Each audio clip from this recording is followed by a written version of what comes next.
So these days, there's online dating, speed dating, even the good old friend of a friend blind date. But with all these ways to meet people, many single women are still having trouble finding the so-called Mr. Right. So whether you're feeling disappointed, disillusioned, or downright desperate, relationship expert Debra MacLeod has some great advice from your brand new dating guide for women, The Modest Minx.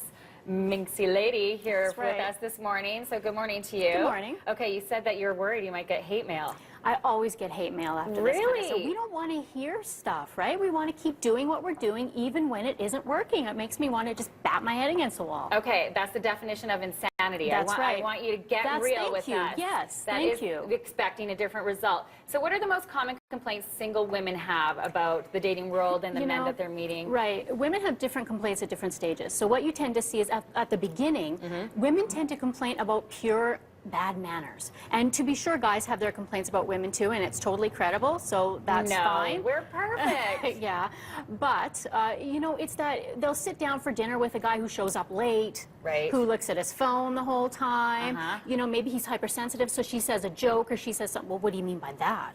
You know, this kind of belligerent, just below the surface kind of thing. As a relationship goes on, you tend to see more of that, right? They get more relaxed. Then when they tend to move in a little bit too quickly, they don't like this message either, but then you get stuck in a relationship where you're spinning your wheels. Why won't he marry me? It's been 2 years. Christmas, why won't he marry me? Easter, my mom's birthday, my sister's wedding. Oh, what's worse, right? Why won't he marry me? Everyone's asking you. Exactly, and you get stuck in it. Absolutely. So that's a common complaint. So those are some of the flags. Do you think women are unknowingly contributing to the problems that they're having? I think we're knowingly contributing to the problem, but we're doing it anyway because some women are so desperate to be with someone. And when you're desperate to be with someone, you are scraping the bottom of the barrel, right? You're also ignoring those flags, as you said. You are, because and you're you really see trying them. to make... You see them, but you make excuses for them. So I don't think you ignore them, but you rationalize them. Yeah. Well, maybe he was busy, or he wasn't feeling well, or he just got out of a bad oh God, that one. He just got out of a bad relationship, so he's just a little cynical. He just doesn't want to be hurt. You know, look, we start making all these ridiculous excuses for these guys instead of saying, wait a minute, what the... You know what is going on here? I don't think so. Is going on? What the what is going on? And I'm out the door, right? We don't do it. We don't call them on their behavior. Men will rise to the standard that women set. If women expect to be treated well and they're looking at their phone and you just kind of, excuse me, and if he still looks, then you just quietly slip out the back, you know, all Audrey Hepburn kind of thing, right? With some style and some class. They clue in. Men aren't stupid. They're smart. They're smarter than we give them credit for. They are not, but they know what they can get away with. They know how certain women will let themselves be treated, and they're going to do the minimum work possible. I would. So set the standard. That's right. Yeah. How about it? Okay, lay down the law. Ask for what you want. Go figure. Okay, how can women improve their odds when it comes to meeting Mr. Right? You know, I'm not a fan of all these things going on. I truly believe that we need to go back to a little bit of just normal human interaction. I think that a lot of women have lost the ability to flirt in a way that isn't putting, you know, glitter on your cleavage, that isn't tarting it up. Oh, wow. I'm serious. You know, we've lost the ability. Yes, it happens, and it happens when you're 30 and 40, and then it's even worse because I don't know. I'm 45, and the last place I'm putting glitter is there.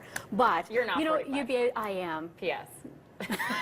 Looking good. Okay, no glitter on the cleave. No glitter on the cleave. Go learn how to just interact, make eye contact, smile, be a woman. Use your, you know, your feminine mystique instead of click, click, click, click, click at home, scrolling through who doesn't look like a complete nut job online. Yes. Don't let these guys text you when they're reaching out to date with you. If he's texting back and forth, pick up the phone. If you can pick up the phone and call me, then there's no motivation there. Oh, so nobody picks up the phone anymore.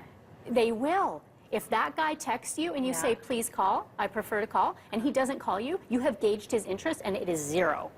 But if he picks up the phone, right away he knows, okay, this girl I have to work for a little bit. And I think there's a lot of guys out there that are missing that chase. There's way too many women, not all women, but a lot who are just, we'll do anything. We're throwing ourselves at these guys' feet. We're cleaning their kitchens before we live with it. You know, like, what do we do? Are we insane? I totally pick up what you're putting down. I don't think you're going to get any hate mail. But, yes, I'm going to forward it to you. Really yes, I will. To me, and we'll work it out together. Right. Fantastic. Where can people find you?